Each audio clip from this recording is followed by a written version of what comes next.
Hello and welcome to the Doof Book Club, our monthly live stream discussion of a book chosen by you, our listeners. My name is Matt Freeman, and I'm joined as always by my co-hosts and shipmates, Scott Daly and Jeff Smith.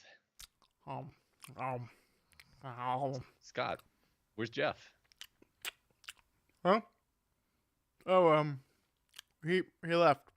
He left? Yeah, he was just like, oh man, I'm so delicious. I'm tired, so I've got to go take a nap. All right. Well, I guess we'll just have to make do without him. Yeah, I guess so. Um, so this is a cheese stick because when I wrote when I wrote this part of the script, we were supposed to cook chicken tonight, and then my wife came home from work, and we were both like, we don't feel like eating, so I didn't have any leftover chicken, so I stole from my son's snack drawer. So that's what I'm reduced to for a stupid 20-second joke at the beginning of an episode. The cheese stick part of the body, right? Hello, everyone. Good evening. How are you all doing tonight? Welcome, welcome, welcome. I hope you're having a wonderful Friday evening. I'm sure we know a lot of people. I see a lot of names that I recognize in the chat already. But if you're new here, hello. I'm Matt and I'm Scott. Jesus, and I'm not a cannibal. That's Matt. Jury's still out on him being a cannibal or not. Things haven't gotten quite that desperate yet. Mm-hmm. And we make podcasts all about the stories we love. We also organize and host this monthly book club. Matt, what is a book club? Well, in this particular case, each month Scott and I select 5 books from a pool submitted to us by our wonderful Doof community. We put up a poll for all the supporters on Patreon at patreon.com/doofmedia, and then we let them vote on which they'd like us to talk about. The book with the most votes wins, and then we all read it. And then we meet here on the last Friday of the month and spend a couple of hours discussing the book. We pull slides of interesting moments and lead a discussion all about the story. Speaking of stories, what story are we covering this month, Matt? Well, this month we're covering The Terror, and the summary of that book is as follows. The men on board HMS Terror have every expectation of triumph. As part of the 1845 Franklin expedition, the first steam-powered vessels ever to search for the legendary Northwest Passage, they are scientifically supported enterprise as has ever set forth. As they enter a second summer in the Arctic Circle without a thaw, though, they are stranded in a nightmarish landscape of encroaching ice and darkness. Endlessly cold with diminishing rations, 126 men fight to survive with poisonous food, a dwindling supply of coal, and ships buckling in the grip of crushing ice. But the real enemy is far more terrifying. There is something out there in the frigid darkness, an unseen predator stalking their ship, a monstrous terror constantly clawing to get in. You probably don't have to read that second paragraph. That was long enough. I think we're good. I'm just eating this cheese stick now because I'm like, I can't waste this. This is good cheese stick. Yeah, sure. No. All right. Yeah, that was a pretty good summary of The Terror. And Matt, I want to know what you think about this book. But before we do that, we do have to do some work here because, as we do every month, there was a poll over on our Patreon to decide what next month's book is going to be. Right now, as we speak, the book We Have Always Lived in the Castle by Shirley Jackson is winning the poll, but it's not technically over because we also let everyone that shows up to the book club itself have another vote. So right now, I am going to link a straw poll in which you can vote for 2 of the 5 books. We will add these votes to the votes that have already been cast, and then at the end of the show, we will pick the winner, and that will be the book that we'll be reading next month. So that's how we're doing it. Sounds good. A lot of good books on here. I'm excited to read all of them. I think statistically, based on the number of people here right now, poor Jane Austen has lost again, but it's still anyone's game, you know? Yeah, fair enough. We'll see. I think I have a prediction in my mind, but we'll see what happens. All right. With that out of the way, Matt, I want to know, what did you think of Dan Simmons' The Terror? And while Matt is giving his explanation, I want you folks in the chat to also let us know, what did you think of this surprisingly long novel? Well, I will go first. Yeah. It's funny. I was trying to come up with a formulation to say, I enjoy this book a lot, but I've never said that about a book where I had that as complicated of an asterisk next to enjoy as I do with this book, because it's actually an unrelenting nightmarish slog, but it's a quite enjoyable one. And there was a lot to like about this book. The, I consistently was surprised at how dramatic you can make a situation where you kind of already know how it's going to end up, and it's going to Mm-hmm. end up really badly for everyone.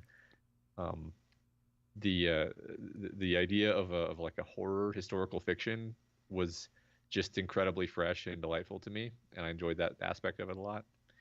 And overall, very fond of this book. What did you think, Scott?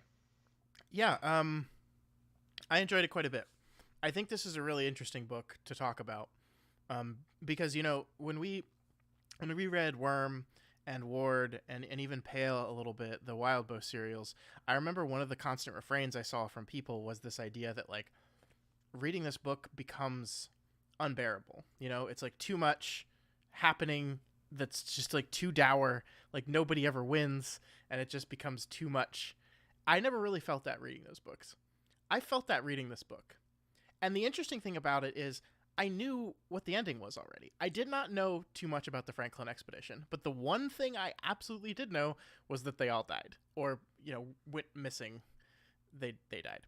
Um, so I knew that going in. And yet the book does this really interesting thing where it constantly tricks you into thinking there's hope for people that you know are screwed.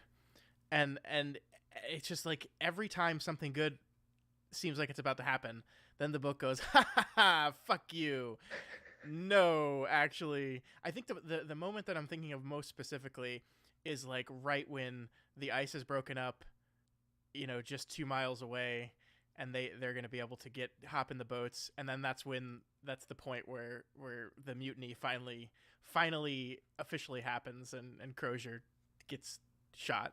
And then I'm just like, I just wanted to throw the book and be like, Jesus fucking, like, come Uh-huh. on, give him something. But I think that's by design, right? I think that's Yeah. exactly what Dan Simmons is doing with this book, is wanting to do that and playing in this historical fiction world, which I think this is the first historical fiction novel we've covered on the book club. I don't think we've ever done another one.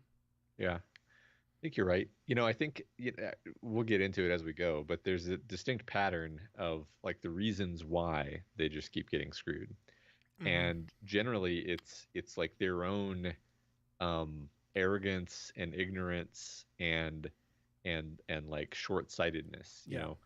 every s- many of the times that like hope is right within their grasp, like when they come across the Native Americans, and then he's like, yeah, this is great, they're gonna give us food, and then the one bad guy in their group, uses that situation to murder this guy he's been wanting to murder, Mm-hmm. and then they massacre the Native Americans, and then that's it.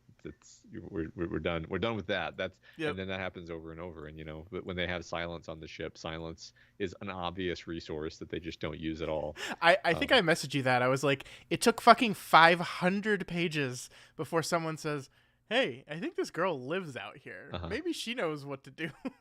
Yeah. Right. Well, even like and you keep thinking that they're going to go that way because like Mm-hmm. they discover that she has made an igloo, and like she actively feeds the one dude the blubber, which I apparently I read up on this. Apparently the way that they get vitamin C up there is just they eat mostly raw meat, Oh, and interesting. because the cooking actually is one of the things that destroys the vitamin C. And so like she feeds him the blubber, and it's like, he seems to be lasting a little bit longer than everyone else. Is it because he ate the blubber? And it's like, no, nobody ever thinks about these things or wonders why she's, doing so well. There's some magic thing in the food that we don't quite understand yet. It's vitamin C. Man, we learned a lot about scurvy in this book. A whole lot. Yeah, this is another fun thing. You and I were like going into the weeds here because we were like, okay, I think there's three poisons. Okay, there's scurvy, which is a lack of vitamin C, and then there's lead poisoning from the poor soldering on the tins, Mm-hmm. and then there's botulism, which is the disease that is basically food spoilage of a particular type that that builds up a toxin, and then like the lungs shut down and you die of paralysis, Yeah. and it's horrible. It's awful. It's awful. Everything in this book is awful. And yet, you're absolutely right that it is an enjoyable read. And I think we're going to get into a lot of the reasons why it is awful and also awesome at the same time. So that's always fun to me. And it was 900 pages. I had to sprint to the finish line on this one because I just did not know it was as long as it was, and I did not set aside enough time to finish it on time. So I basically spent every free moment I had for the last week trying to finish this book on time, and I didn't finish it until yesterday evening. So it was a little close one for me. But it's not because it's not because it was a slog or anything. It was just long, right? This is like a 900 and something page book. It's long, and I think that's one other comment I have on the book generally. And I said this to you before, Matt, but every page in this book, I was like, this book can't go on for much longer. It just can't.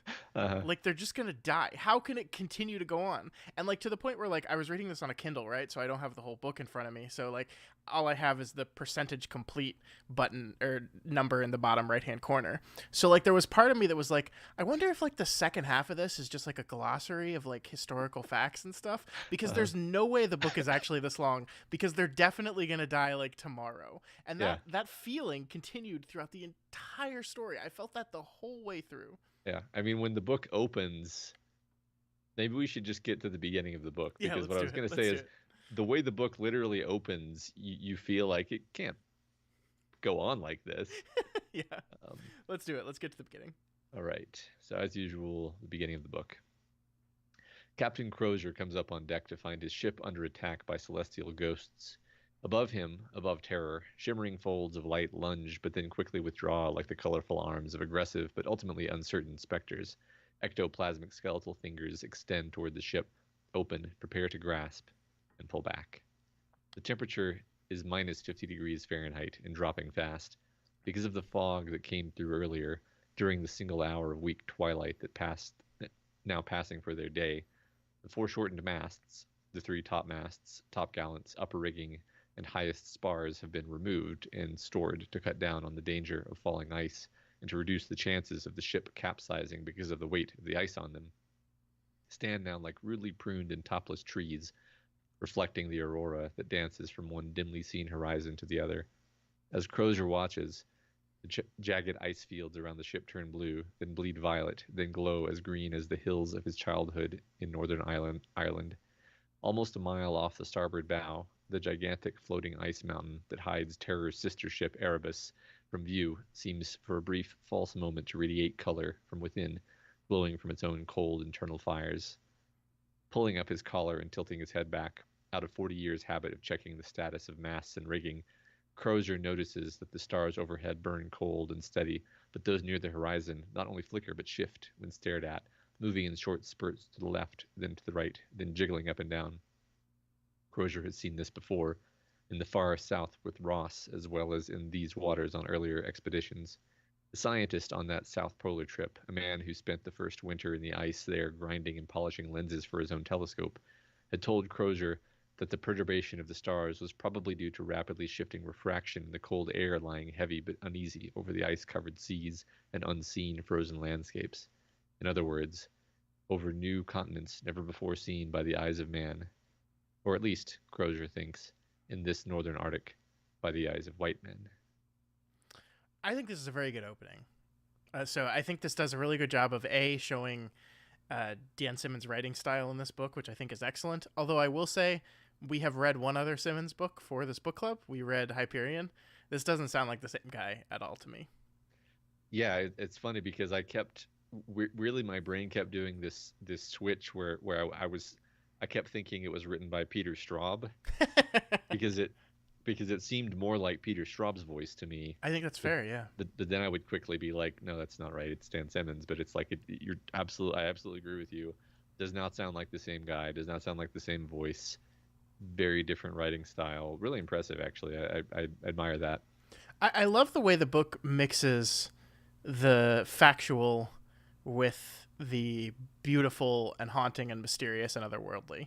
And I actually think we'll get to this, but I think the second half and the ending of the book is the weakest part of the book, and that's when we kind of completely abandon the historical part of the historical fiction and fully dive into the fiction part. Yeah. And but here at the beginning, like we have this beautiful, beautiful and haunting and terrifying look at what their situation is. It's minus 50 degrees Fahrenheit. They're stuck on the ship in the middle of the ice, and yet it's like beautiful around to them. Like the aurora is shining and shimmering off the ice, and the stars are dancing.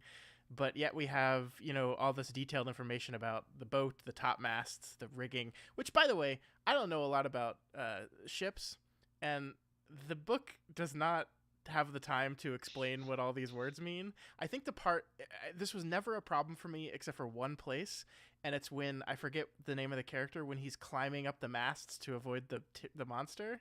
I just could not, visually follow what was going on. I could not see it. Like, he's climbing up a mast and he's jumping on the something, and then he jumps into the air and there's a rope there that's leading him. I was lost. Yeah, I mean, I just sort of pictured the generic tangle of masts and rigging that you see in all pirate ship movies, and that he's climbing and then jumping between them, basically. Yeah, but it made a point to show half of that stuff was taken down, so that messed up my vision of it, because I just couldn't see. And I don't think that's fault of the writing. I just think I don't know enough about ships. I thought that was an amazing scene, though. Yeah, it's lucky they that guy got out alive, right? Yeah, God, that's the one who survived 3 attacks from the monster and then just dies at the end, right? The monster just eating pieces of him one by one, yeah. and then him just giving up eventually. So as we begin this, I just want to say, I think the coolest thing about this as an idea is that he looked at this true historical event that we really don't know much about what really happened, but just the sheer drama of these guys took these 2 ships into the North Polar ice and they never came out. And it's it's actually stranger than fiction, right? Because if this were just pure fiction, if the whole thing were fiction, then part of you would be like, why would they try that? It's stupid. It's a stupid idea, and I feel no sympathy for them. But because it's a true story, and these people actually tried to do this, then you just accept it. And it's such an incredibly dramatic idea. One thing that did make me think about Dan Simmons, the science fiction writer, is you could change the Terror to be the light star freighter Terror, and the polar bear to be some kind of ice alien, and it would be a perfect sci-fi horror novel. But I don't know. It happened. Yeah, it happened. It's wild. Yeah. No, you're right. And I love the thing at the beginning that you read. The summary mentioned that, they're the first steam powered ships to be trying this, and we learned very quickly in the book that they threw an engine in the ship. It's not made for the ship. It's not really made to do what they want it to do. They just it is amazing to me the ways in which the book lays out all the ways that corners were cut and bad choices were made throughout this thing. I think that's one really fascinating thing, and we'll get to it in a couple slides, but the way in which Simmons intermingles the truth and the fiction together. Yeah, I agree. But let's go on to meet our other, well, not main character, but one of our other big characters. That is Sir John Franklin himself. He was, and always would be, the man who ate his shoes. 4 days before they were to sail, Captain Sir John Franklin contracted the influenza that had been going around. Getting it, he was sure, not from one of the common sailors and stevedores loading the ship at London's docks, nor from any one of the 134 crew members and officers. They were all healthy as dray horses, but from some sickly sycophant in one of Lady Jane's circle of society friends. The man who ate his shoes. It was traditional for the wives of Arctic heroes to sew a flag to be planted at some point farthest north, or in this case, raised up the completion of the expedition's transit of the Northwest Passage, and Franklin's wife, Jane, was finishing her sewing of the silken Union Jack when he came home. Sir John came into the parlor and half collapsed onto the horsehair sofa near where she sat. Later he did not remember removing his boots, but someone must have, either Jane or one of his servants, for soon he was lying back and half dozing, his head aching, his stomach more unsteady than it had ever been at sea, and his skin burning with fever. Lady Jane was telling him about her busy day, never pausing in her recital. Sir John tried to listen as the fever carried him off on its uncertain tide. He was the man who ate his shoes, and he had been for 23 years, ever since he returned to England in 1822 after his first failed overland expedition across northern Canada to find the Northwest Passage. He remembered the sniggers and jokes upon his return. Franklin had eaten his shoes, and he'd eaten worse on that botched 3-year journey, including tripe de roche, a disgusting gruel made from the lichen scrapped from rocks. 2 years out, and starving, he and his men, Franklin had dazedly divided his troops into 3 groups and left the other 2 bands to survive or die on their own, had boiled the uppers on their boots and shoes to survive. Sir John, he was just John then, he was knighted for incompetency after later overland voyage and botched polar expedition by sea, had spent days in 1821 chewing on nothing more than scraps of untanned leather. His men had eaten their buffalo sleeping robes, then some of them have moved on to other things. But he had never eaten another man. I love Sir John Franklin. I think were he able to read this book, he would probably not be very happy with the way he's depicted in it. But he's like the perfect kind of, I mean, this is the interesting thing, right? Because he's done this before. He's been on another expedition and almost died, and then he's going to go do it again. And it's like he learned nothing. I didn't pull the slide, but the parts where like all the experts are explaining to him the logistics, or asking him questions about the logistics, like, well, are you going to leave caches of food along the way as you go? What? No, we're not doing that. and then I think this whole scene ends with his wife like seeing he's cold and putting the Union Jack she's been sewing over him to keep him warm, which is like what you do for corpses. Burial, yeah. Yeah. And so it's like, it's laying it on pretty thick here, and it's having a lot of fun with it. But I love the way in which this guy is kind of symbolic of the exact problems with the society at the time that led to, as you put it, why people would be stupid enough to do this, one, and why even while doing it, they would continue to make blunders that just made everything worse too, right? Yeah, right. It's fascinating because he's sort of self-hating. He feels like he's been a failure his whole life. Yeah. And his response to that is to go on yet another of these sort of going for broke voyages where he's yet again woefully unprepared. And I don't know how much to read into this, but there's the aspect of his character that where he's like the most religious guy ever. And it's like he's sort of put all of his chips on 00, and he's like, God will ensure that I succeed on this voyage. Yeah. And even if I'm completely unorganized and I'm just going to assume everything is going to go my way, basically. Yeah. And I think there's a really important distinction to be made in religion here, because, you know, there's the Inuit characters who play a big role in this book and their belief systems, right? And I think the thing most clear to me is the idea that like the seals let you hunt them, right? This idea that like the seals will recognize that you're doing good things and then let themselves be killed.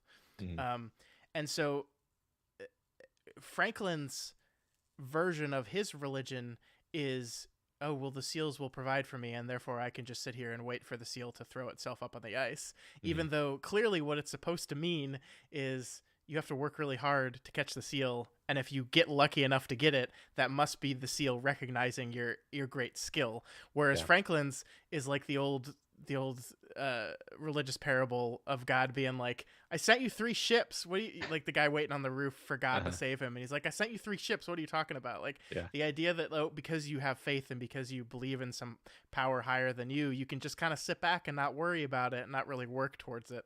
And that's exactly John's problem. I think that's the way he allows religion to flow through him, where I think a person like Crozier, who isn't super religious, but like you could say that the fire burning at the center of him that leads to him to continue to push and survive and go forward is a kind of spiritual power. I mean, I think textually in the book it is, but metaphorically you could say it is as well. Yeah. I like that. I mean, there's definitely a ton of religious stuff throughout the story. I Hmm. think the theme is something along the lines of God helps those who help themselves. Yes. But Crozier's is fascinating because he has this interesting backstory of like his pariah Catholic grandmother, Yeah, I know. Ugh, Catholics, right? yeah, Jeez. who like made him take communion, and it's like this horrible memory where you can't I can't believe that I took communion in a Catholic church. It's my Yeah. everlasting shame. No one can ever know. It's fascinating. It really is. It really is. Yeah. I think the other thing that I found really fascinating here, the concept of being knighted for incompetency, I think is something, and I didn't do research to check if this is something that actually happened, but just the idea that in this world at the time, like, if you failed your expedition, you were made the pariah of society, which is Mm, so weird to me. Like, I don't know, like you compare it to like scientists like trying to freaking go to space, right? mm, Like the space race is filled with failure, right? Like mm, constantly. You're trying new things, you're failing. And like if after every single failure in this push for discovery, they just said, "Oh, you're ostracized from the community. Get the fuck out of here." Like nothing would ever have gotten done. But here we do this weird thing where like the reason Franklin can't think of abandoning his boat of turning back is that like to be a failure again, like the idea, like just this line here, he was and always would be the man who ate his shoes. How about he was the one that survived in fucking negative 50 degrees for months, subsisting on nothing but moss on a rock and leather in his shoes? Like that's mhm. fucking damn impressive. And yet that's not what society views it as at all. Like he's a joke because he ate his shoes to survive, unlike the other people who ate humans. Yeah. Yeah, it's interesting. I mean, we do get a surprising amount of flashback material showing the Yeah. sort of decadence and uh, um, like meaninglessness of the British high society, Mm-hmm. and we kind of understand our characters and their desire to continually throw themselves into these horrible environments because it's like I guess for some of them the incredible hardship of living aboard you know a ship, um, just I mean just the hardship of normally serving in the Navy Yeah. is probably already way more meaningful, and then like the literal life and death struggle of the Arctic I think is something that they seek because I don't know their life back home is so meaningless. That Mm-hmm. was the vibe I got anyway. Yeah. I mean, we do get to see Franklin, um, in the South. Like be. I think he's the governor, right? And Hmm. he's just. It's interesting because the reason why that fails is because he's not dishonest enough. Like the Yeah, reason why he becomes a pariah of society there is because he doesn't play ball with all the incredible crimes that are being right. perpetrated in the area. Well, the vibe I get from him is that he's not neurotypical. He doesn't understand other people. What he understands is like if I just accomplish something really amazing, then everybody will have to respect me. Like Mm-hmm. that's his worldview basically, which is simplistic and probably not even true. I don't think it's true. Um, Yeah. but he basically fled from his governor position in shame because he couldn't handle the politics because like you said he wasn't willing to compromise and probably didn't even really couldn't have navigated those waters even if he had been willing to compromise was my impression of his Yeah. I character mean, he anyway. doesn't know how to navigate any waters. He can't swim, right? I think he can't swim. Although apparently they said like none of the sailors on ships can swim, which is wild to me. That is ridiculous, right? uh, what a time! What a time to be alive. It's not that hard to learn to swim, No, guys. it's really not that hard. But to be fair, I don't know. Like I learned how to swim in a pool that was safe. You don't have those, Well, you'd think you're right, but you would think that if you were on a ship for a length of time, you would eventually stop over at places that had beaches. And I think a beach would be a place where you could go wade around in the shallows. And Yeah. I mean, you're right. You're right. yeah, I don't know. I don't know. Okay, let's move on to the Yeah, next let's slide. move on to learning a little bit more about the terror. The ship's diagrams show 7 feet of clearance, but in reality, between the ship's heavy timbers overhead and the tons of lumber and extra wood stored on racks hanging from those timbers, there's less than 6 feet of headroom on this lower deck, and the few truly tall men on Terror, like the coward Manson waiting below, have to walk in perpetual hunched-over posture. Francis Crozier is not that tall. Even with his cap and comforter on, he doesn't have to duck his head as he turns. To his right and running aft from where Crozier stands is what looks to be a low, dark, narrow tunnel, but it is actually the companionway leading to the officers' quarters, a warren of 16 tiny sleeping cubicles and 2 cramped mess quarters for the officers and warrant officers. Crozier's cabin is the same size as the others, 6 feet by 5 feet. The companionway is dark and barely 2 feet wide. Only one man can pass at a time, ducking his head to avoid hanging stores, and heavy men have to turn sideways to shuffle down the narrow passage. The officers' quarters are crammed into 60 feet of the 96-foot length of the ship, and since Terror is only 28 feet wide here on the lower deck, the narrow companionway is the only straight-line access aft. Crozier can see light from the great cabin at the stern, where, even in the Stygian cold and gloom, some of his surviving officers are relaxing at the long table, smoking their pipes or reading from the 1,200-volume library shelved there. The captain hears music playing, one of the metal discs for the hand organ playing a tune that had been popular in London music halls 5 years ago. Crozier knows that it's Lieutenant Hodgson playing the tune. It's his favorite, and it drives Lieutenant Edward Little, Crozier's executive officer and a lover of classical music, absolutely mad with irritation. All apparently being well in the officers' country, Crozier turns and glances forward. The regular crew's quarter take up the remaining third of the length of the ship, 36 feet, but into it are crammed 41 of the surviving able-bodied seamen and midshipmen from the original ship's muster of 44. There are no classes being taught tonight, and it's less than an hour until they will unfurl their hammocks and turn in, so the majority of the men are sitting on their sea chests or heaps of stowed material, smoking or talking in the dim light. So the reason I pulled this particular part, Matt, is I wanted to talk to you about the way in which Simmons recognizes that he's going to have to make a lot of this shit up because no one knows and probably will never know exactly what happened to any of these people, especially, let's say, at the time, because we have found the Terror and the SS since then. Since like we found them in 2014, I think. This book came out in 2007. So we found these ships after the book came out. So we know way more about what happened now than we did at the time Simmons was writing this. But what I love about the fact that he's acknowledging that he's going to have to make a lot of these events up is with everything else, it feels like he's trying to be as specific and accurate as possible. You know, like just this passage here shows he's trying to get us to understand what it was actually like to be on the ship. And maybe we don't know specifically what it was like to be on this ship in the Arctic at this time, but we know what it was like to be on a ship like this at the time. We know what life was like living on a ship like this. And so he wants to be as specific and accurate to that as possible. And that, I think, continues throughout the entirety of the book. You know, there are moments in the book where it feels like he's touching on a thing that we know to be true, like when he puts the messages in the cairn and you know, moments like that, like the incorrect date is put on the message, and like there's things where you can feel him gesturing towards things that we absolutely know for sure, and he wants to get that stuff specifically right. And I think that's one of the things that elevates this. I mean, you know, I don't read a lot of historical fiction, and I don't know why, because I really like stories and I really like history. So like that seems like that would be the combination that would really fascinate me. But if it's like this, I really would enjoy it, because you do constantly feel like you're learning something even as you're being told a story. Yeah.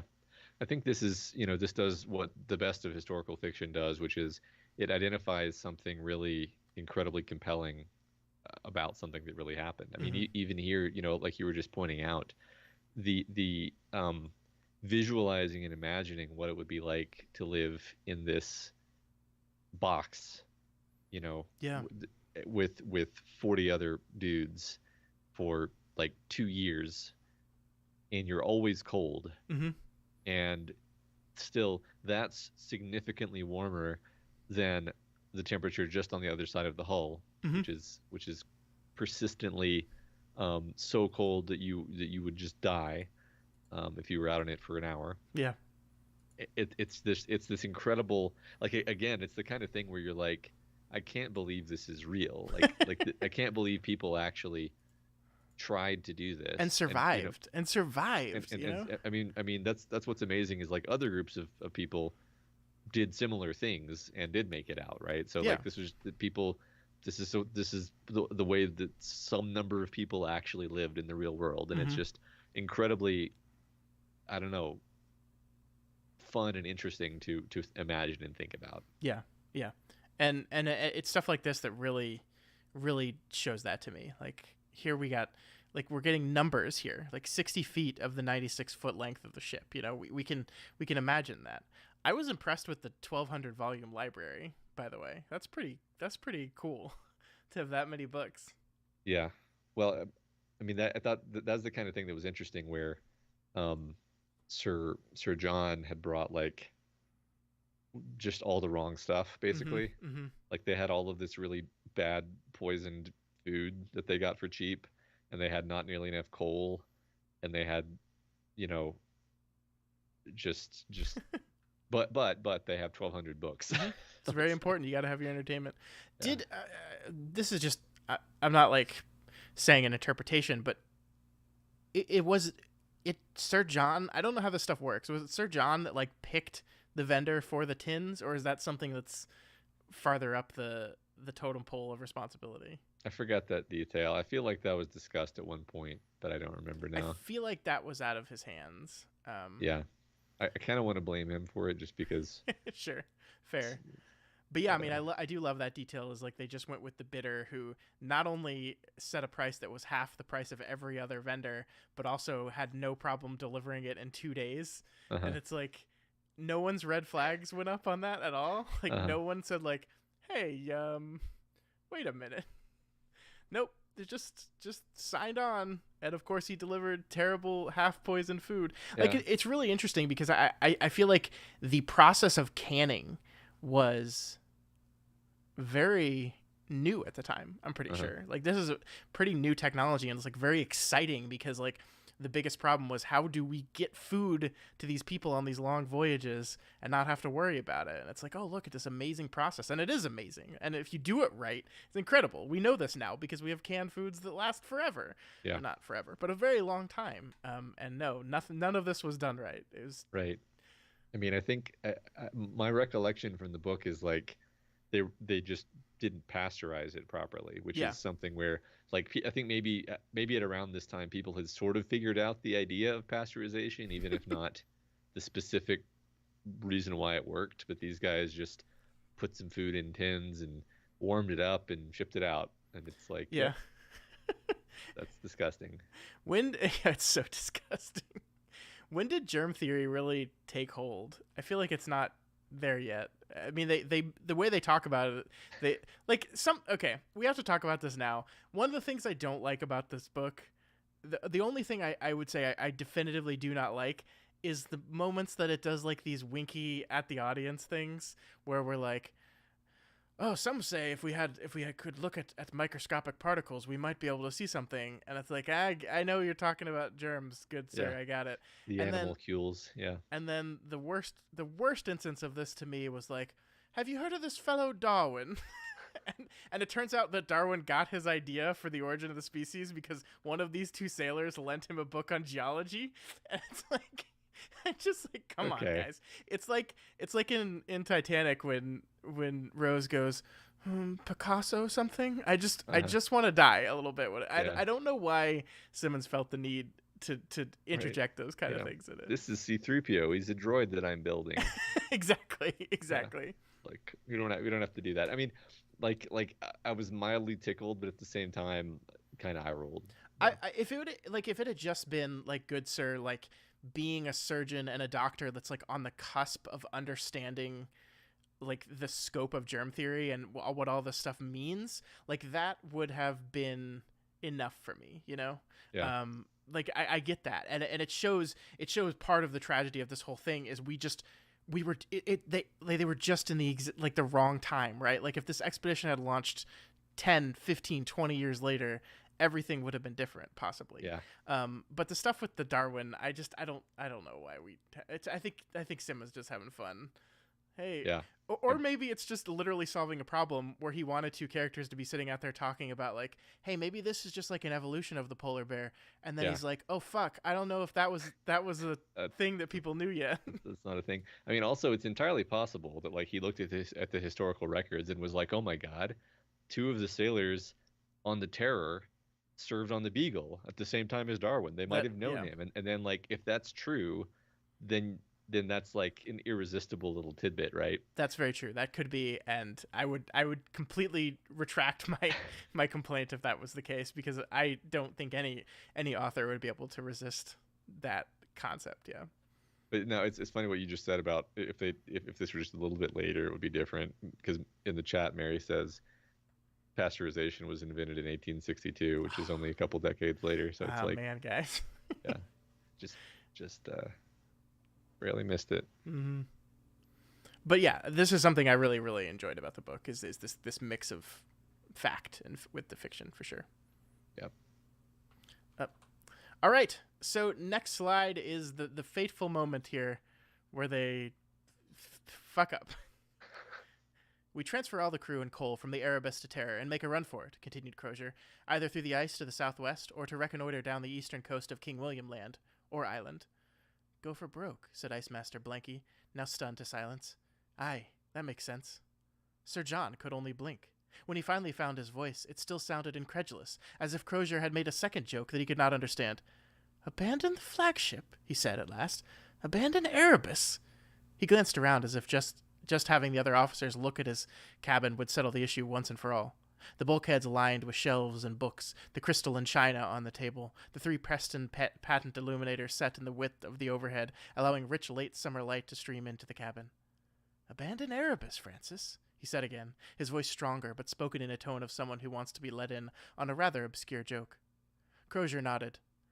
The main shaft is bent, sir. Your own engineer, Mr. Gregory, has told us that it cannot be repaired, nor retracted any longer outside of dry dock. Certainly not while we are in pack ice.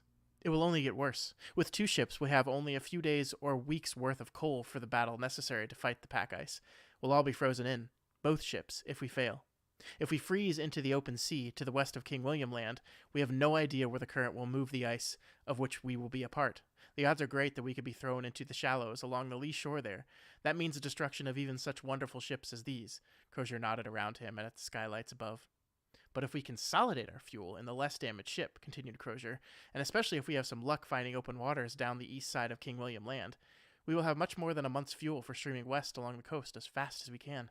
Erebus would have to be sacrificed, but we will, reach Point Turnagain and familiar points along the coast within a week, complete the Northwest Passage into the open Pacific this year instead of next. Abandon Erebus, repeated Sir John. He did not sound cross or angry, only perplexed by the absurdity of the notion being discussed. It's hilarious because Crozier's plan here, like, would have had the mission would have been successful, right? They would have, and we don't know like for sure whether that would have actually happened. But what he's proposing here is to complete the mission just with one ship instead of two. And my favorite thing about Franklin is, look at all the fine china and who cares, dude? Who cares about any of that? I mean, hindsight's 2020, right? But like, still, the incredulity is one of my favorite parts. Yeah. I think the book is pretty clear that Crozier is just a better captain all around. The only reason why he's not, more esteemed than he is that he's Irish. And I do think this is another one of the themes, poking in here is this idea that the people who actually have the knowledge and the know-how to get things done and to solve the problems are never the ones that are looked to in these times. I mean, that same goes with Silence and the Inuit people in general, right? Like, they see them as nothing but savages, and therefore the idea that they could provide them with some insight is absurd and ridiculous. And it's the same thing when you look at a person like John and a person like Crozier, who is Irish. Yuck. Ew. Yeah. I can say that because I'm a quarter Irish, so I'm allowed to say that. That's right.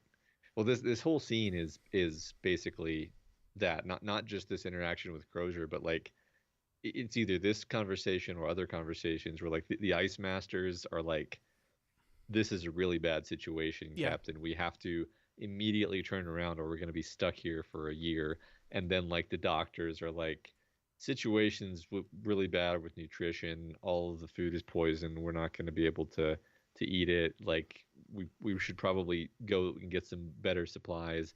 And just like literally everybody's like, we're on the verge of disaster and we really need to turn around. And he's like, all right, everyone, thanks for your input.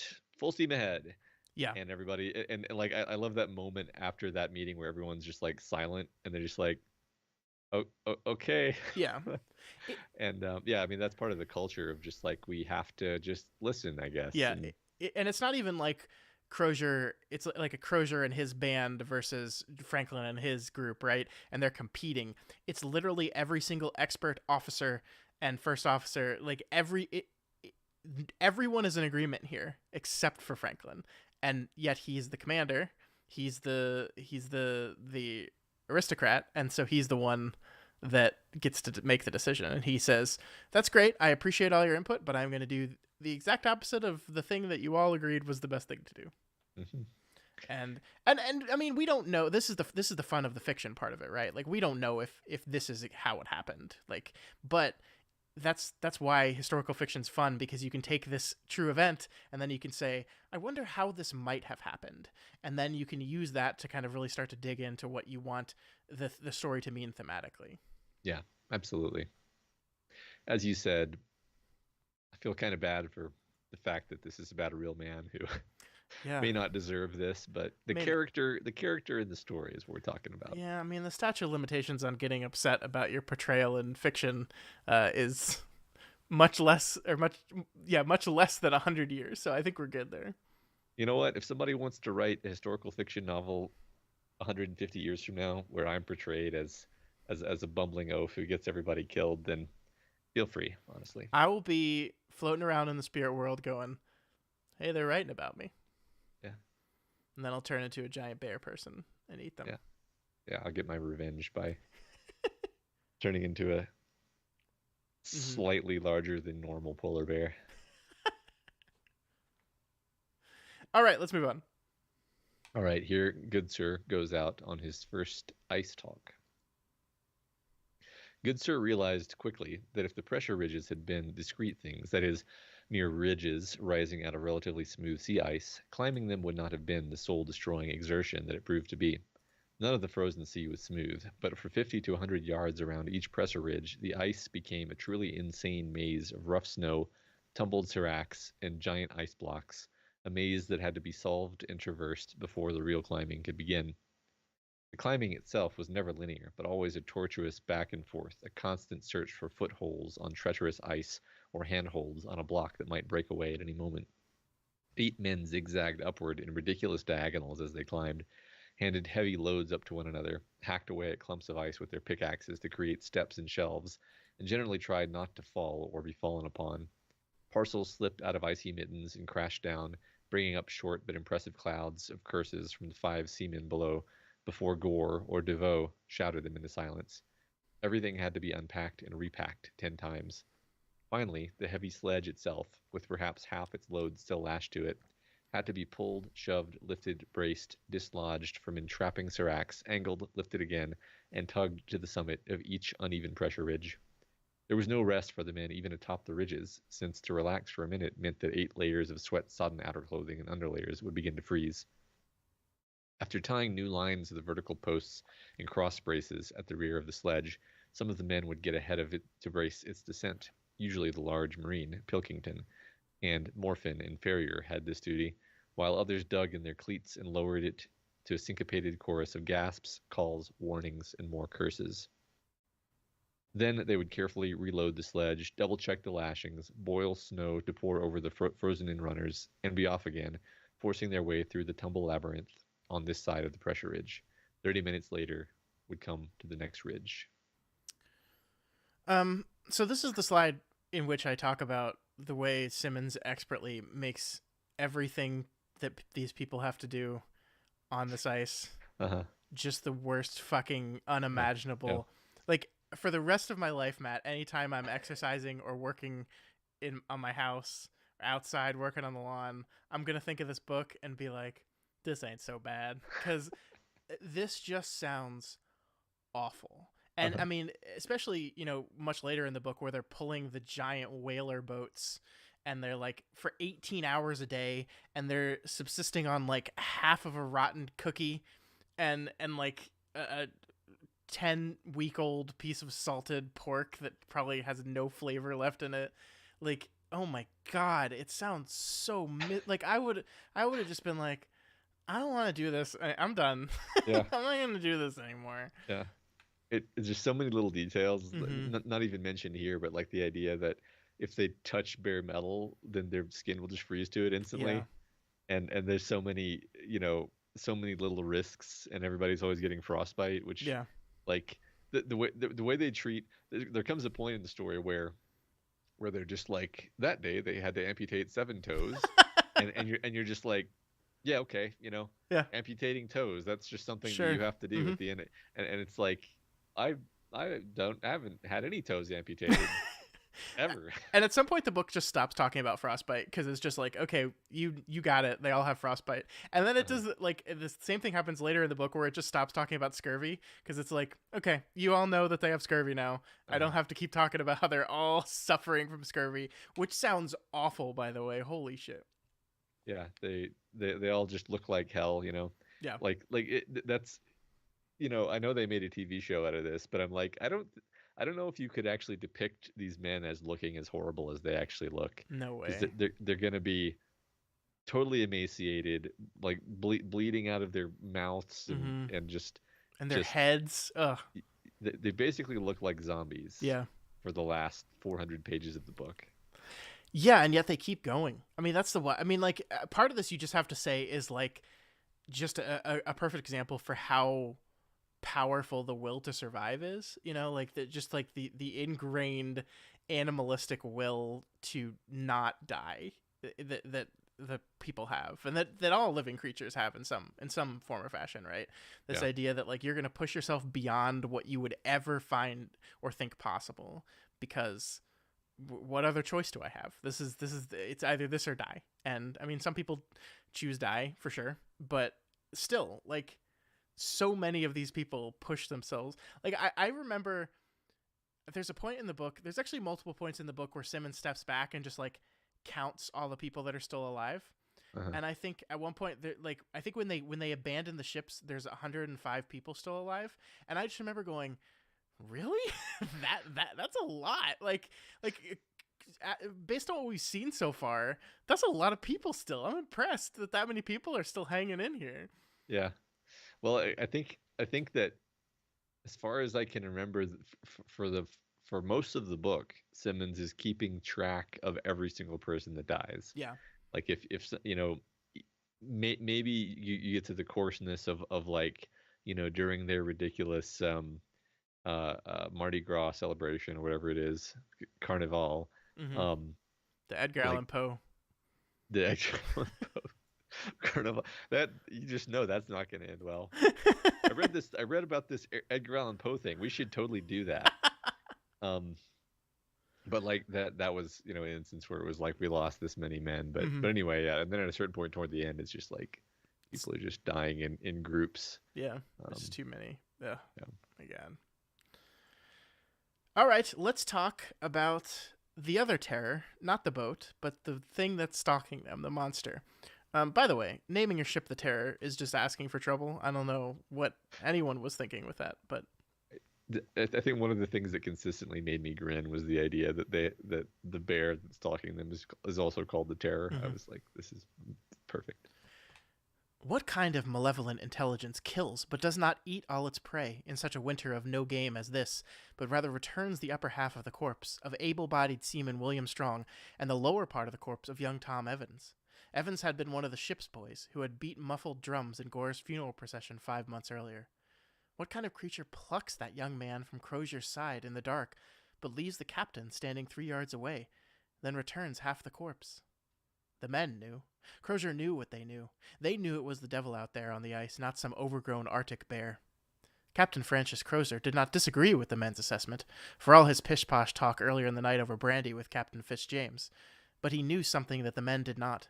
Namely, that the devil trying to kill them up here in the devil's kingdom was not just the white-furred thing killing and eating them one by one, but everything here.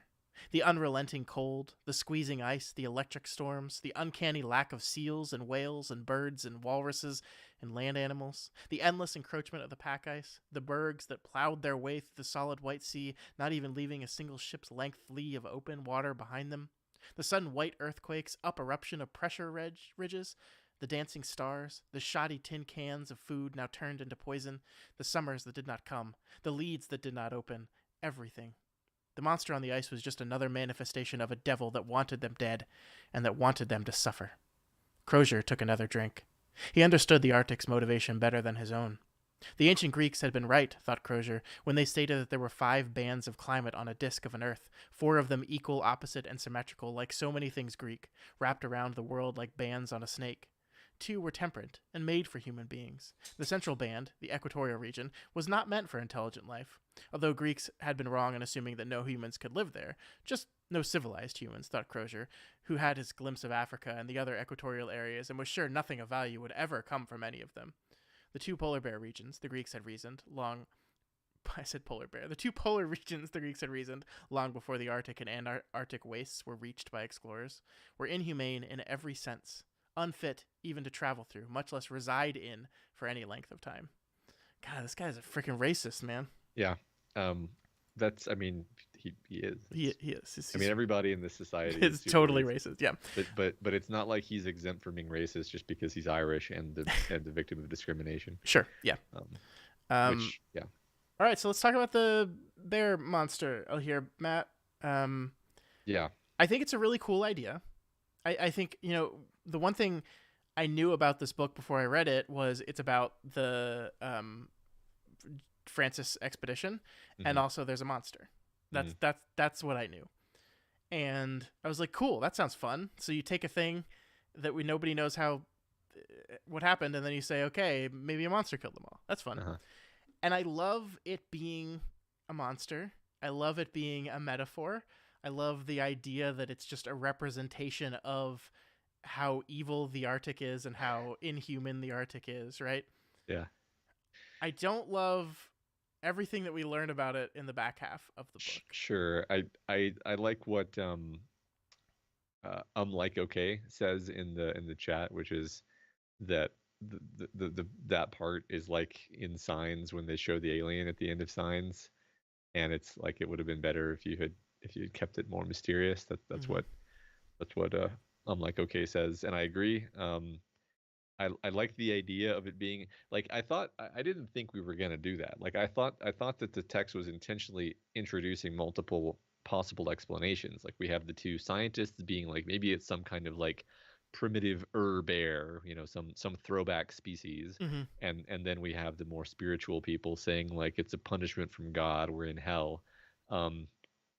And then you have a sort of a different stripe of then you have the Native American idea that it's a demon, and I kind of hoped that we would just keep that open, that it would just be like, yeah, I mean, nature is inexplicable and vast and terrifying. But no, we go too far and we explain it.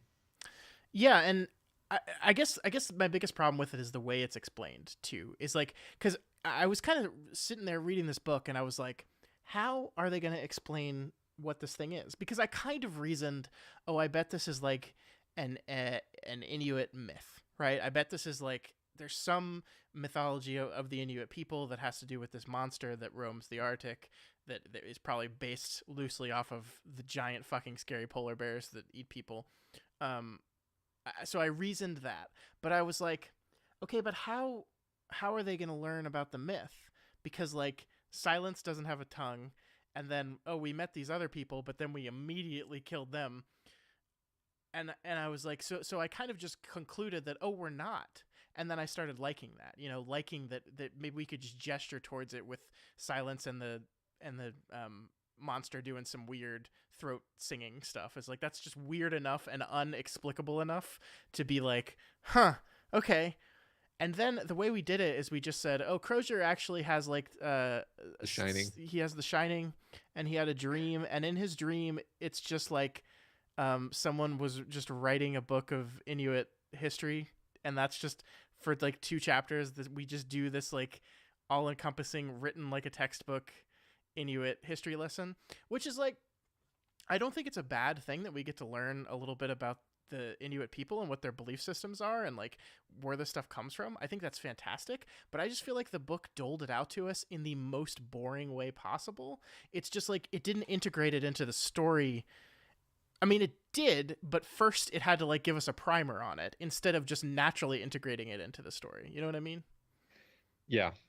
I'm in agreement. I kind of wish that like it would have definitely we're kind of skipping ahead sort of, but like I wish it had been an even more unrelenting downer ending. Mm-hmm. Um because everything in the book up to that point is telegraphing that it's gonna be. So just make it just we know what we're here for. We're here to hear about all these people died and it was horrible, and let's not gild it. I don't know. I love the idea of the bear being a monster, because really a polar bear is a monster, Mm-hmm. actually. Yeah. Um, they're like 12 feet tall when they stand up. They they eat people. Are we going to talk about Sir John's death? There's not a slide for it, but yeah, let's talk about it. I mean, that was just one moment where you know you just see yet again the hubris of these people being like, I know, we'll make a blind, and it's like they're so ill suited to what they're trying to do. Like no part of this plan is really properly thought out, but they're just so arrogant, and they're Mm-hmm. just like, we're Englishmen, we have guns, of course we can handle this. And then I just love when Sir John looks over and he sees like two spots of coal or whatever, and Yeah. then they blink. And That's such a great moment. Like you could see, you could imagine that visually, and then the way the writing of him being under the ice and just Mhm. being like, "Huh, oh, I just got this air pocket," and then he doesn't have legs anymore, Yeah. and he hasn't realized it yet. That's some fantastic writing. Yeah, that's some real horror, right? Like Mm-hmm. we talk on the Stephen King show sometimes about how rare it is to come across real effective horror, and when it picks him up and bites his legs off and he doesn't realize that that's what's happened. Mm-hmm. That was pretty horrifying Yeah. to me. Yeah. Okay, so I thought I had removed this slide, but it's still here. You We're can just skipping. skip it. We're skipping it. That means our signs down here in the bottom are going to be wrong for the rest of it. So Okay, just flip him. yeah. All right, so here we have Bridgens electing to die. Irving finished extricating himself from the entry passage, pulled his leather bag in behind him, got to his knees, and then to his feet. Because the floor of the snow house had been dug out lower than the surface of the snow and ice outside, Irving had enough room to stand in the center of the dome with several inches to spare. He realized that while the snow house had seemed like nothing more than a glowing snowdrift from the outside, it had actually been constructed of carved blocks or slabs of snow angling and arching inward in a most clever design. Irving, trained at the Royal Navy's best gunnery school and always good at mathematics, immediately noticed the upward spiral of the blocks and how each block leaned in just slightly more than the previous one until a final capping key block had been pushed down through the apex of the dome and then tugged into position. He saw a tiny smoke hole or chimney, no more than 2 inches across, just to one side of the key block. The mathematician in Irving knew at once that the dome was not a true hemisphere. A dome built upon the principle of a circle would collapse, but rather was a catenary, that is, the shape of a chain held in both hands. The gentleman in John Irving knew that he was studying the ceiling, the blocks, and the geometric structure of this clever dwelling so as not to stare at Lady Silence's naked breasts and bare shoulders. He assumed he had given her enough time to draw her fur robes up over herself, and he looked back in her direction. Her bosoms were still bared. The polar white bear amulet made her brown skin look all the more brown. Her dark eyes, intent and curious, but not necessarily hostile, still watched him unblinkingly. The knife was still in her hand. Irving let out a breath and sat on the robe-covered platform across the small central space from her sleeping platform. For the first time, he realized that it was warm in the snow house, not just warmer than the freezing night outside, not just warmer than the freezing lower deck of HMS Terror, but warm. He had actually started to sweat under his many stiff and filthy layers. He saw perspiration on the soft brown bosom of the woman only a few feet from him. So let's talk about here. First, we'll start as how often these stuffy Englishmen describe Silence's breasts constantly. They're just like obsessed with them. They're just absolutely obsessed with them. It's like, oh, the boobies. I can see. Did you see her boobies? I can see her boobies. It's really funny. And it's totally fitting. Yeah, they just like, and it's great because like she's like this complete other to them, and so they can only see her through one lens, which is this extremely sexual lens. I also just like how like that Dan Simmons took upon the challenge of like saying, I have to describe an igloo without using the word igloo, right? Because like everyone, if you say the word igloo, like everyone reading this book would immediately know exactly what that is, right? Yeah. But no one in this story knows what the word igloo is yet. So you have to kind of find a way of describing it in really interesting detail to like get, it's an igloo. It's just they just built an igloo. Well, and also describing in a way that makes it as like impactful in its magic as it should be, because again, like these guys that they think they're hot shit, they live in this ship, the finest high tech ship with a coal burner, and they're miserable and cold all the time. And she's just like, hey, like ice is insulating.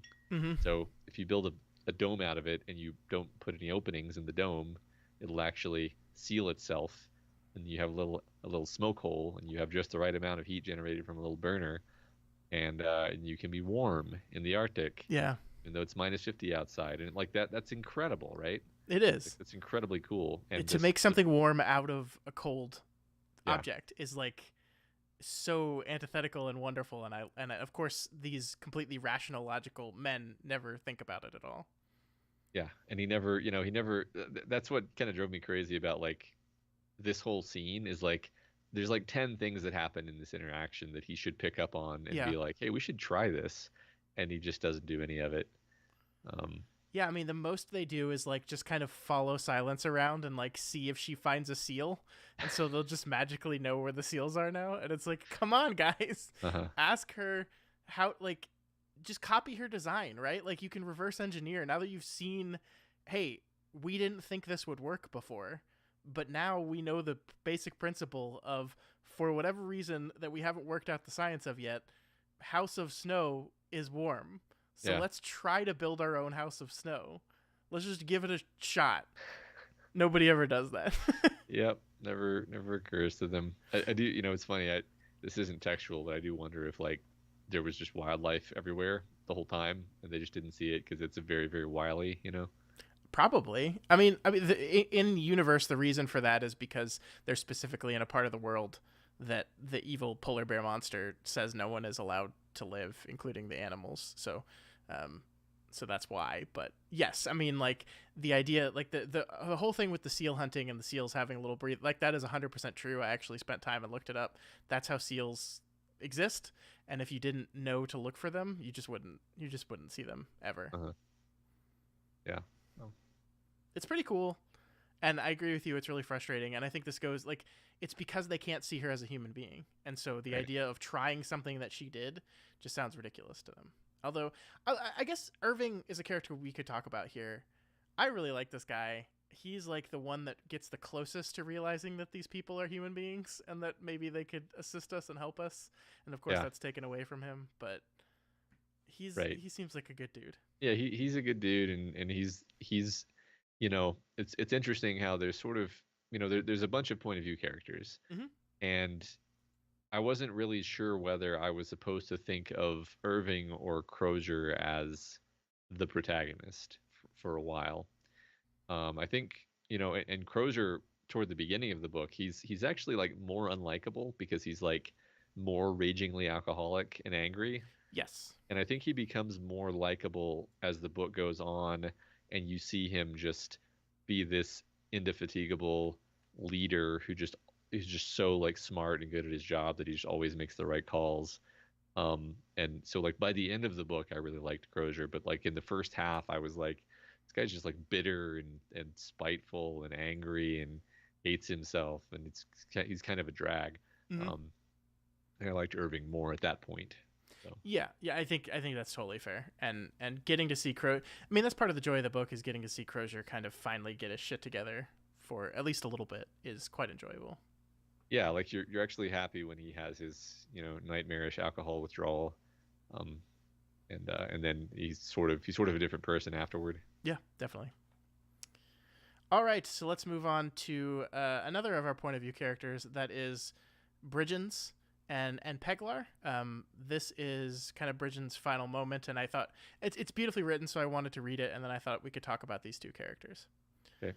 Luckily, even as a young man not yet become himself, John Bridgens had two things besides indecision that kept him from self-destruction: books and a sense of irony.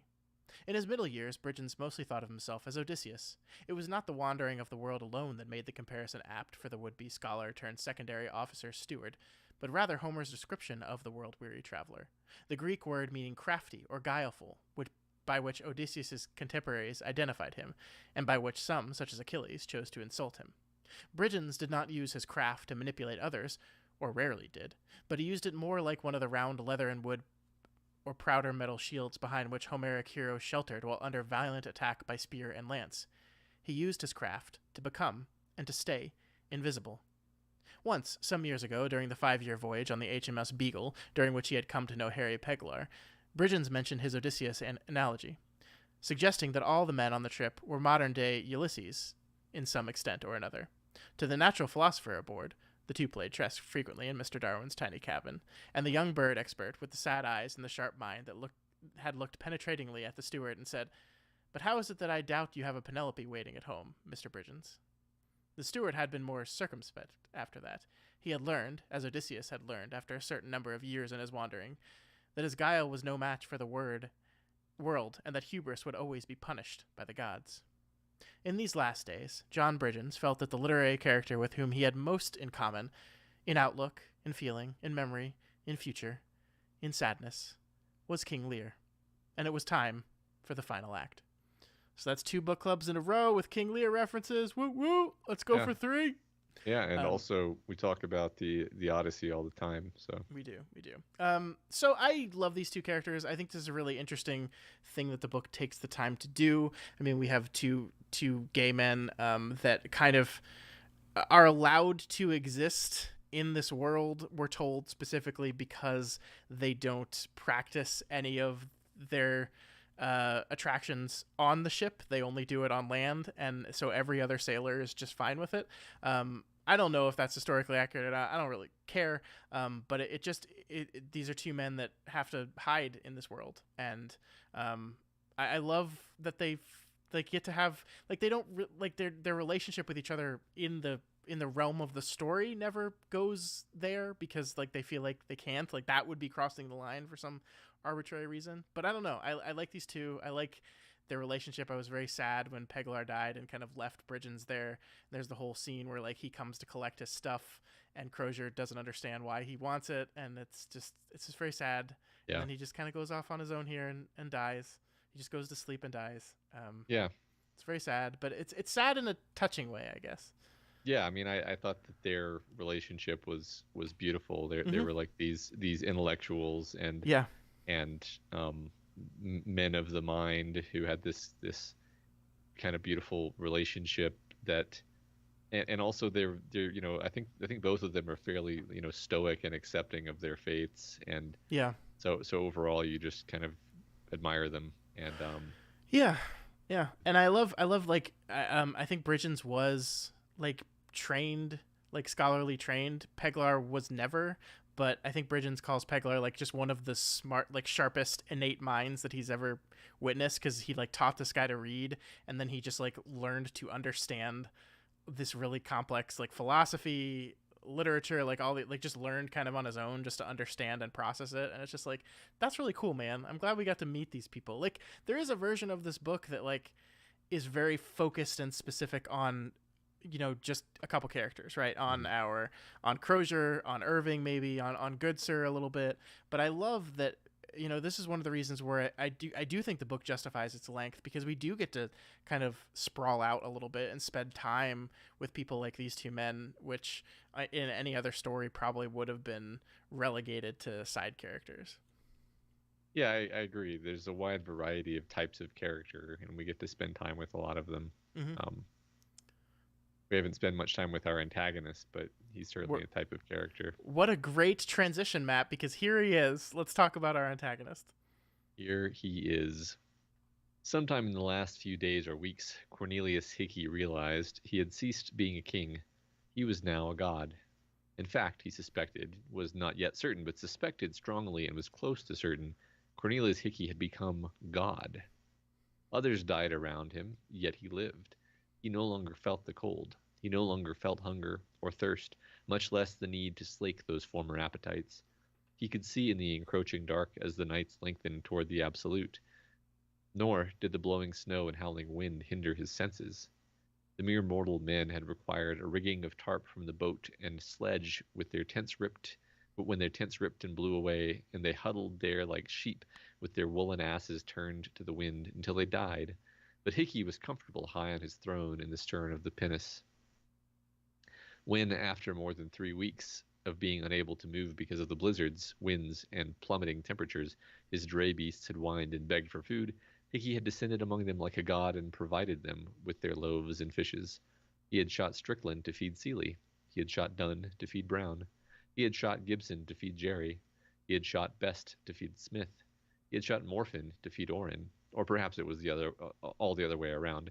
Hickey's memory could no longer be bothered with trivial matters.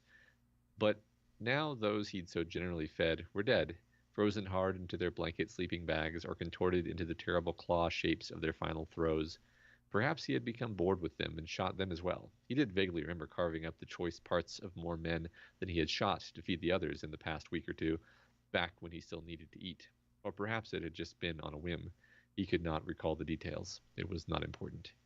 When the storms ended, and Hickey now knew that he could command them to cease at any time if it pleased him to do so, he would probably bring several of the men back from the dead so they could finish hauling Magnus and him to Terror Camp. So this is one of the rare moments in which the book allows you to feel some measure of satisfaction and enjoyment, right? Like that this asshole, this monster, like got what was coming to him finally at last, that like finally a bad thing happens to a bad person instead of bad thing happening to seemingly good people. I mean, it's an interesting type of story because everybody dies. Mm-hmm. The question is, do you die with dignity? Yeah. And the characters that we like generally do die with dignity. Good Sir. Good Sir, and the one we just talked about a second ago. Mm-hmm. And then there's the mutineers and the incompetents who usually die ignominiously and embarrassingly. Yeah. One of the kind of supernatural things that I did like about the way he dies is that the bear comes for them and he eats his friend, and then he basically is repulsed by Hickey. Yeah. He doesn't want to consume his soul because his soul is so disgusting that he won't touch it. Yeah. It's great. It is really cool. That's a great moment. Like, and that's the kind of thing that I did like, Mm-hmm. And I wish it hadn't been explained. Yeah. You just think like, wow, he's so just like deeply spiritually disgusting that the bear won't eat him. You didn't actually need the primer on why exactly the bear sniffs souls. Like it just didn't need it. It's funny because like probably that's like a real Inuit legend. Yeah, I think so. And so I can see why Simmons wanted to talk about it. I just, I just wish it hadn't been explicit. Like you could even hint at it. Find a more organic way to introduce it. And I just don't think the book does that. And that's my biggest problem with it. But I think the $1 million question here, Matt, the question that I'm asking you and I'm asking everyone that's still listening to the show, would you eat a human? Would you do it? Yeah, sure. That was way too easy. I mean, why not, Scott? Jesus Christ. I mean, like, so obviously the choice is eat a human or die, right? In this scenario we're making up here, Um, it's you either die or I guess we need to put clarifiers on it, right? Because there's a difference between like killing the person next to you to eat them, Right. or the person next to you has died and you will starve to death. Yes. I mean, definitely, like they tell the story of some other historical event where, um, They they were draw literally, straws, yeah. yeah, drawing straws and murdering someone to eat them. Like that's a different thing than just being like, oh, they died. Well, guess meat's back on the menu, boys. Yeah, I mean, I don't want to sit here on my comfortable throne with a full belly and be like, no, I would never do that, because you don't know what it's like to truly be starving, right? Like to truly just be starving to death. That is an thing that I've fortunately never had to experience. So who knows how I'd react. I will say, if it ever came to that and I did it, I probably would not be okay for the rest of my life. I'd probably spend the rest of my life tasting the people that I ate Uh-huh. in my mouth forever. Yeah, well, that's one thing that books about cannibalism always make sure to say is like how mouth-wateringly delicious the cooking meat smells, and Because and that's just how, an instinctual reaction. You can't help yourself. yeah, yeah, right, and I think that's the thing that messes you up actually. Yeah, and I think it depends on like what your view on all this is, right? Like, even religious people believe that once a person has died, their soul leaves the body, right? It's just flesh. So like, and a non-religious person, doesn't matter. The person's gone. So like, I get how you can get your brain there. If you're dying, they're already dead. But I don't know. That would be a very difficult step for me.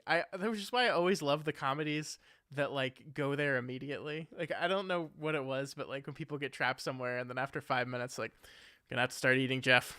Yeah, poor Jeff. It seems like both Quantum and Tristan are pretty on board on team cannibalism.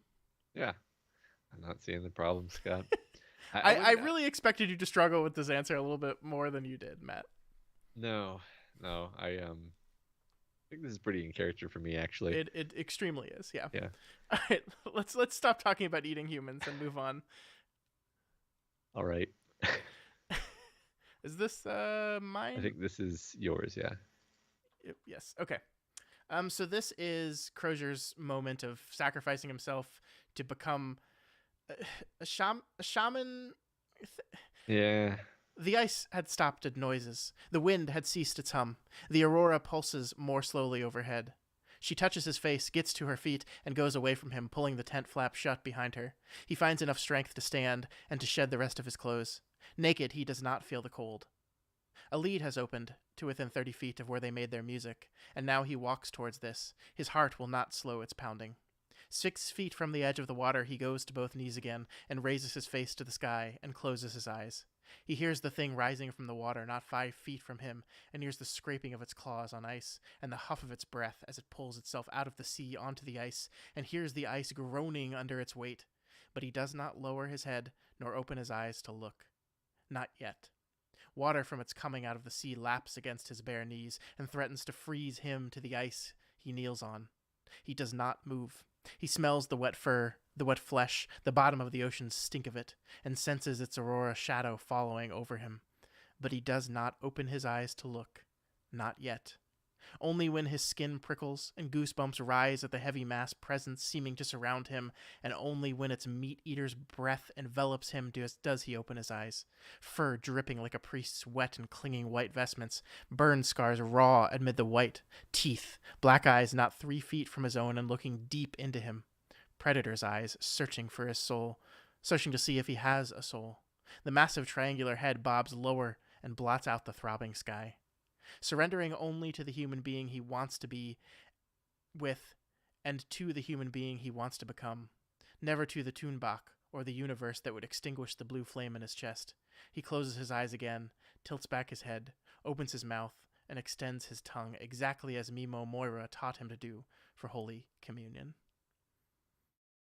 So that was cool, I actually. think it's a cool scene. I do. Like, I think it's a really cool scene, actually. And I think it ties together kind of his whole character arc, right? Yeah. Here's a guy who at the beginning of the thing is living for nothing, for no one, is like been an alcoholic for 20 years.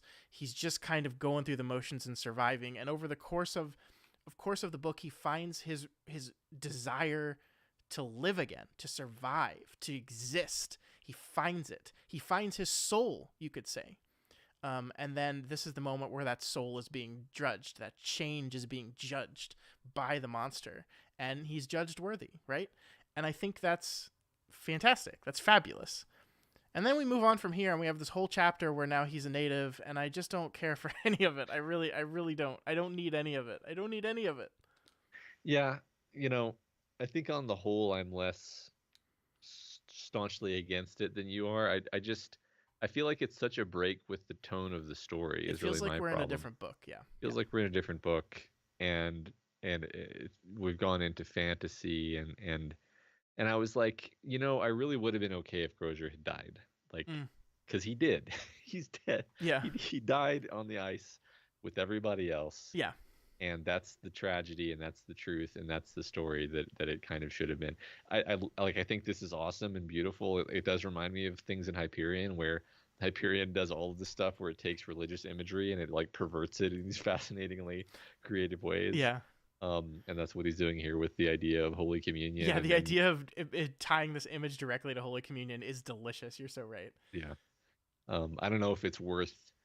I don't know if that one moment of like, whoa, what a cool connection is worth like the total break from the narrative thrust and everything. Um, but yeah, I don't know.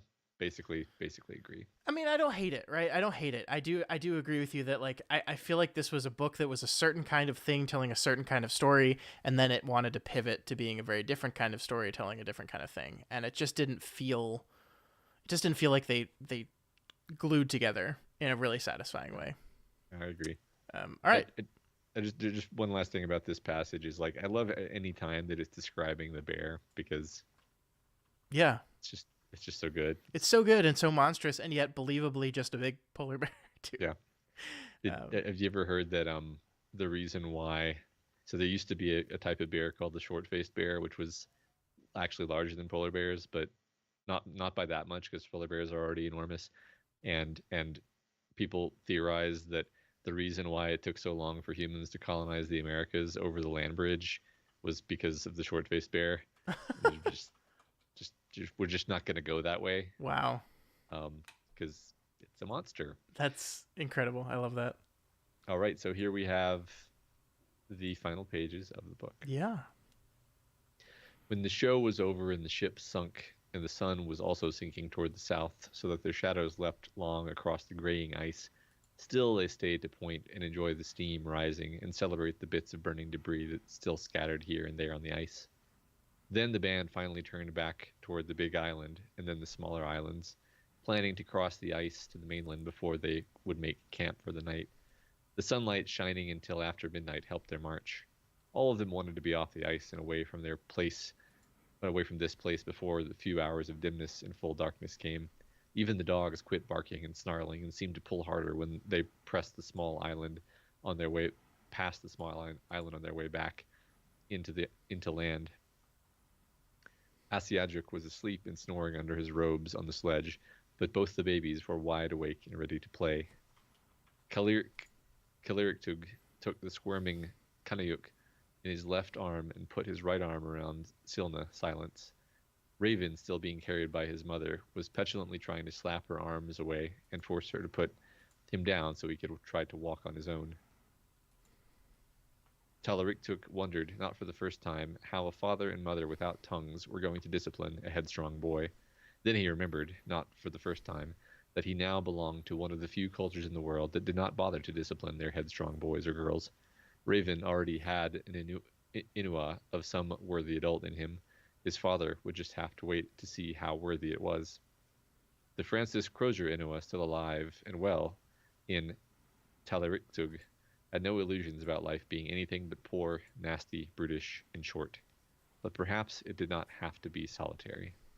His arm around Silna trying to ignore the raucous snores from the shaman and the fact that baby Kanayuk had just pissed on his her father's best summer parka, while also ignoring the petulant swats and mewling noises from his squirming son.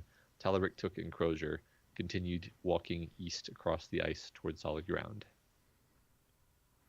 My son did that to me yesterday. Oh, It was the first time in a long time. He hasn't done that in a while. Standing up on his changing table, diaper off, just uh-huh. fucking unloads all over my shirt. Was he Having aware of what he had done after, during and after? He's yeah. I mean, Uh-huh. it felt like he knew what he was doing. I Uh-huh. mean, I'm not saying he did it on purpose. I Right. don't think he did it on purpose, but like he was like, "Oh, Oh, haha, this is what I'm oops. doing." Yeah. Yeah.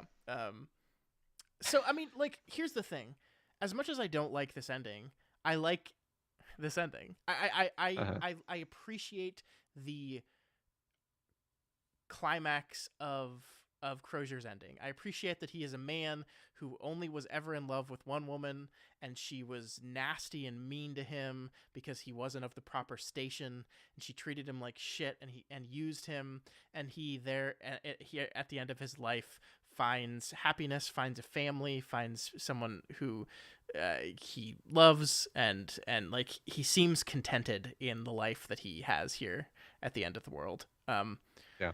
I like that. It fills me with warm fuzzies. I do think the warm fuzzies, like, honestly, if this was a movie and I had watched the movie, my assumption would be they showed the movie to test audiences, and the movie was like, "You fucking asshole! You can't end the movie with them all dying. You have to write an ending where something good happens." And so they went, "Okay, fine." And so they wrote this ending because no one's gonna go see a movie where everyone dies and it's just sad. And the end, you know. Yeah. That's what it felt like to me. And I don't know, maybe Simmons felt that. Maybe he like looked back on the book he was writing, and every single moment where right when these men are about to achieve some pittance of victory, maybe it's just, I'm gonna get to eat something today. I grasp it away from them. I Hmm. take it away from them. I throw it on the ground and I spit on it and say, haha, no. Maybe he's like, okay, well, then I have to at some point flip a switch and allow some level of catharsis. But I don't know. I like the moments of catharsis, like where the characters, look death head on and say, okay, I'm ready for it. I understand there's nothing else to do. I've tried my best, and now I'm just going to lie down peacefully and go to sleep. I think there's catharsis in that still. And this catharsis, as we've already talked about, just feels like it's just tacked on from a different story. Yeah. I think the way I'd frame my feelings about all of this is I actually love how all of this was executed. Mm-hmm. Like the last two slides, beautiful writing, Sure. really cool moments. I just don't like the direction. Yeah. Yeah. So I would have preferred a different direction, but I'm not complaining at all about the execution. Yeah. And part of me is also like, okay, you want to tell a story that shines a light on a people that don't get a lot of stories about them, the Inuit people. Great. Then write that story, right? Like Hmm. that's not this story. And I understand the temptation to say like one aspect of this whole thing that probably was undersold was how the native people in the land would have reacted to them. Like it's the old Roanoke story, right? Where the big mystery of what happened to the people of Roanoke, and like one of the hypotheses is that is probably the most reasonable is they just went to live with the people that already lived there because they weren't surviving on their own, and these people knew how to survive. Yeah. And that seems reasonable. And I don't know for sure if this happened. Nobody will ever know for sure if there were any surviving members of this expedition that went to live with people that lived there. We don't know, but that's plausible, right? And so like I understand why you go, hey, I wonder if that happened. Maybe I should write the story as if that happens to one of our characters. Yeah. Sure. But I don't hate it. I don't hate it. Yeah. You're absolutely right that it is beautifully written. Yeah. I feel I love this book overall. I Yeah, just I really enjoyed it. Yeah. just kind of disagree with the final turn. Yeah, which is Not. unfortunate, and like that's the kind of critique that I always think I want to handle very carefully, because it's Hmm. like it's an interesting thing to say, because it's not like, I don't want to say you were wrong in making the decision you made. I don't think Simmons was wrong in making that decision. I just don't think it was the most interesting decision he could have made. Yeah. I mean, maybe the way I could say just like that's not how I would have done it. Yeah.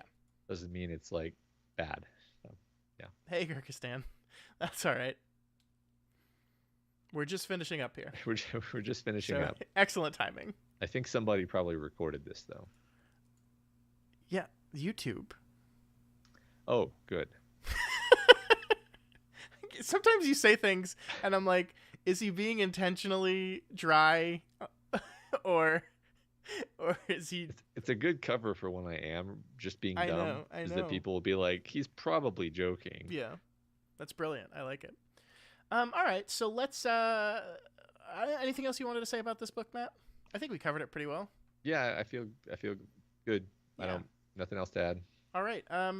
So let's talk about next month's book. So the votes have been going on. I will close it right now. So I want to say that Cloud Cuckoo Land did well in this poll. Oh yeah. It got 22.7% of the vote, which is pretty good. Okay. It wasn't enough, though. It wasn't enough. Neither was The Emperor's Soul, because the winner with 27.27% of the live vote, which adds to their already in first place total, is We Have Always Lived in the Castle by Shirley Jackson. So that will be our book for next month. My understanding is this is a pretty short book, like 150 pages, so it will be a welcome change from this rather lengthy book we did this month. So I think that's great. You know, we have a month where we have a long book, you have a lot of reading, and then you have a month where, you know, you can take some time off. And it's perfect for June because June is vacation time. You might be busy traveling or doing other things and don't have as much time to sit down and read. Although when I'm traveling, I read way more than I do at home. But so this will be good. This will be good. Yes, I will be traveling during June, so that is convenient. Yeah. So We Have Always Lived in the Castle by Shirley Jackson. The episode will be coming out on Friday, June 24th at 9:30 p.m., which is exactly when this one started, right here on YouTube. We'll be talking about this book. So if you can make it, please come. Before we sign off, Chris says, I really need to read more Dan Simmons. I've enjoyed all three I've read, Hyperion, Carrion Comfort, and this. Not sure why I haven't. Yeah, I agree with that. I really enjoyed Hyperion as well. I enjoyed this book. We've tried several times to get the sequel to Hyperion in book club. It's just never won. We'll keep trying, but maybe we'll just do it a pick 'em eventually. Yeah, I'm actually, especially after this book, I'm somewhat likely to just buy it and read it. Dan Simmons, man, he's good. He's good at what he does. And it is, you know, I think it is a testament to his skill that you're absolutely right, Matt, that until really the last fourth of the book, which unfortunately happens to be the fourth that I like the least, I didn't get Simmons' voice, which I think that's actually good because this is a completely different style of book, or at least it was for the first 3/4. And it's good that like it is unique and interesting and different. And I didn't necessarily recognize Simmons in that. Yeah, that's really cool. Yeah. I haven't read that other one Chris mentions, though. I haven't read Carrion Comfort. I've only read these two. I haven't heard of that. I Neither don't have even recognize that. Neither have I. But all right, well, that's going to do it for us this week, Matt, right? Thank you. That's it. For those of you that were here live, thank you. Not a lot of audience interaction for this one, and I think it's probably my fault because we did last month's book club a week late, and then so we only had 3 weeks to read this month's book, and I didn't know that it was a 950-page book, so I think a lot of people just didn't finish it in time, which is okay. It happens. I almost was there as well. I don't think if I didn't have to do a show, probably wouldn't have finished it in time. But thank you, everyone who came and hung out with us. Yeah, we had a great time. Mm-hmm. Appreciate y'all. If you like what we do here at Doof Media and you want to see more of it, then head on over to our Patreon at patreon.com/doofmedia and consider donating to support our organization. At any available level, you'll get access to the vote for the books we talk about on here each month, as well as a bunch of other exclusive features. So go check it out. That's right. If you have any questions or comments or just want to reach out to us at any time, you can find us on Twitter at Doof Media or on our website or our email, doofmedia@gmail.com. So that's it for us this month. We will be back in 4 weeks' time to talk about Shirley Jackson's We Have Always Lived in the Castle. We hope to see you there. Have a good month. All right. Recording is stopped. We done. We're still live, by the way. Don't tell all the listeners you hate them. Okay. I'll wait another few minutes. All right. Oh, awesome, Bishop. I really want to read Cloud Cuckoo Land as well. Really, really want to. Yeah, I keep having that recommended to me. Mm-hmm. Yeah, thanks, y'all. I don't think we're going to be able to stick around here, so we're just going to take off. But thanks for hanging out. Appreciate y'all, as always. Have a good month, everyone. Hope you have a good... If you're in the States, I hope you have a good Memorial Day weekend. I am really going to enjoy this Monday off. Speaking of which, Matt, let's not record on Monday night. Let's just take it off for us, too. Okay? How about that? Yeah, we also have to talk about the fact that I'm going to be going to a conference toward the end of the month, which we need to plan around. Are you there on the 24th? We might have to move this date. No, I'm not there on the 24th. Okay. I'm going to be out of pocket from the 18th through the 22nd. Okay, yeah, we're definitely going to have to figure that out. But we won't do that on the stream because no one wants to hear that. But thank you, folks. Thank you, folks, so much. Bye-bye, everybody. See you later.